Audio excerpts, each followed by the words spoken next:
And we do offer a tax letter because we are a 501c3. So basically how the tax letter works is whoever's donating the materials, they can assess the value to the materials. We don't do that for them. So this is our workshop party room and our creative outreach service. Next slide, please, which I'll talk about.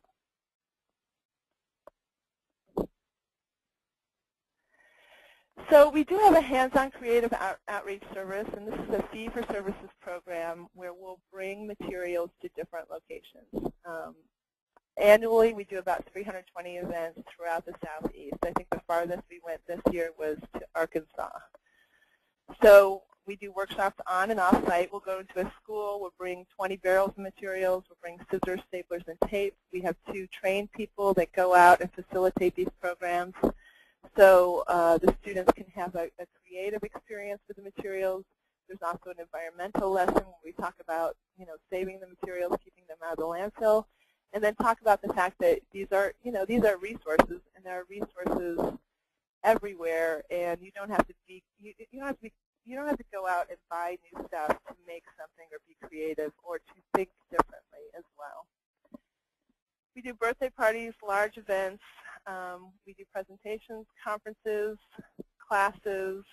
Our classes range anywhere from, as I said in my bio, we do a natural cleaning class, and we're really trying to teach people how to think differently.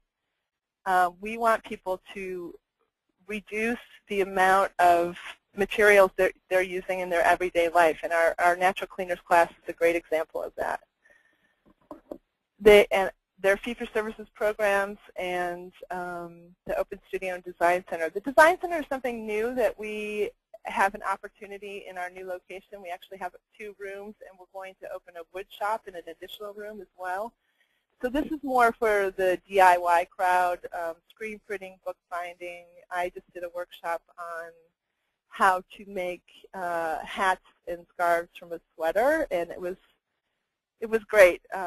We had a fashion show at the end, and a lot of people who came had never used a sewing machine, and you can hand sew. So we're really introducing technical skills as well to people, and having that open to folks. Next slide, please.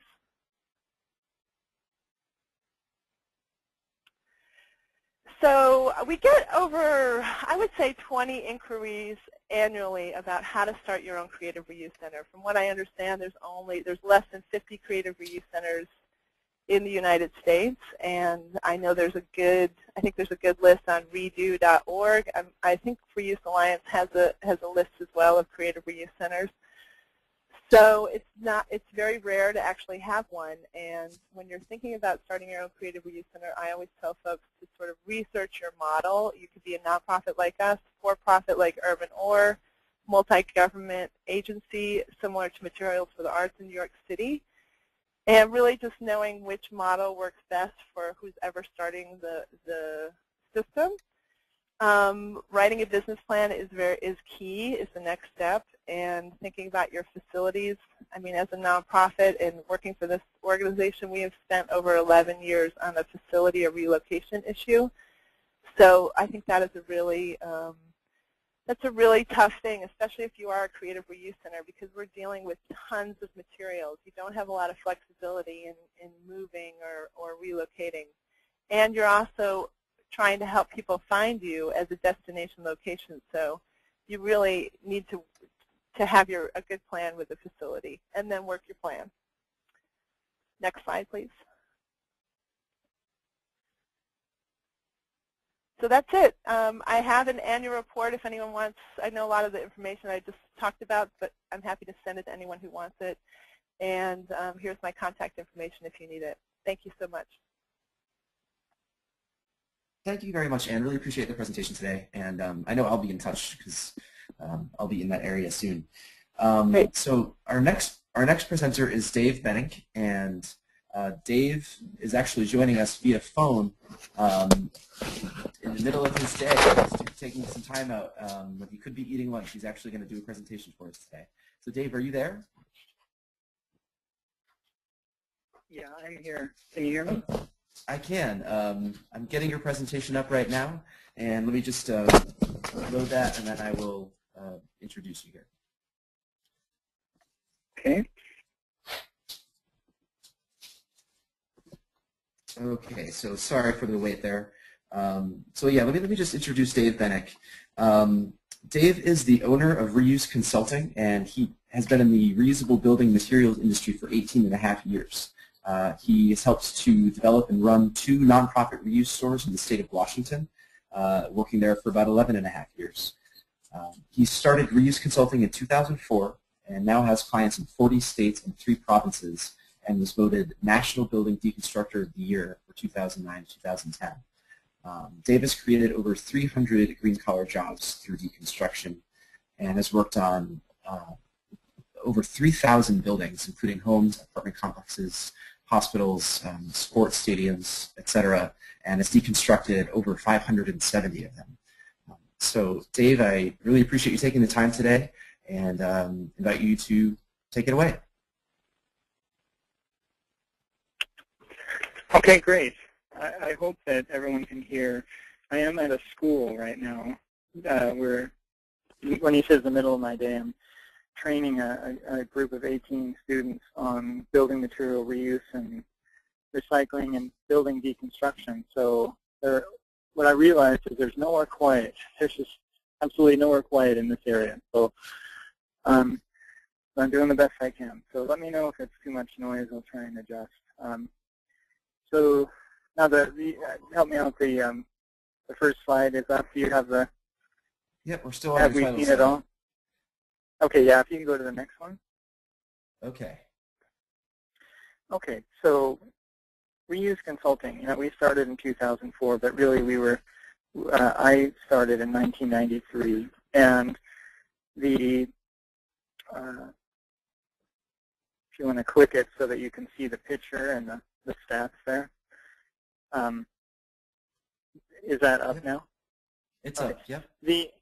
When we started, we like to think it's all about building material reuse, and we had a high school. This is how it all got started. The high school that I attended when I was a kid was knocked down. It was completely destroyed. Nothing was reused. Nothing was saved. So the project was planned for quite a while. There were citizens in the area that really wanted to see reuse happening. They also wanted to see things being recycled, but they were focused mainly on reuse. This was a 1920s high school that was full of teacher hutches that were glass-doored hutches that were made of clear Douglas fir and fir flooring and nice doors and auditorium seats and all kinds of things that were in this building. And so everyone got to watch as the excavator destroyed every single one of them, even though they were offering, up to $300 to the contractor to remove them per, antique hutch. So there was some outrage, you might have guessed, and out of that came our nonprofit stepping up and saying, we think we can start a store that is a used Home Depot. It sells building materials that are used, and we'll figure out how to make it work. We just need a little seed money. So we were given $25,000, which is not a lot of money, in my opinion. And we matched it with $25,000 of our own, and here we go. We started a store. 2 people. I was one of the first 2 people.